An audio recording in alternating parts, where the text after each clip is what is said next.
السلام عليكم ورحمة الله وبركاته.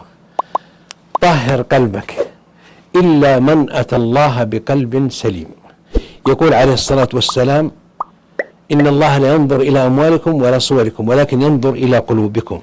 طهر هذا القلب، اجعله نقيا مباركا طيبا طاهرا، أخرج منه الحسد والضغناء والحقد والبغضاء، أخرج منه العجب والكبر والخيلاء، اجعله كالماء الزلال لتلقى الله وقد رضي عنك، وأسكن فيه خوف الله، خشية الله، محبة الله، محبة المسلمين، الحب للخير للناس، الطمأنينة، السكينة، ليكون قلبا مستعدا لنظر الباري ولرحمته سبحانه، ولتأتي يوم القيامة بقلب سليم مبارك مطهر طيب عند ملك الملوك الكريم.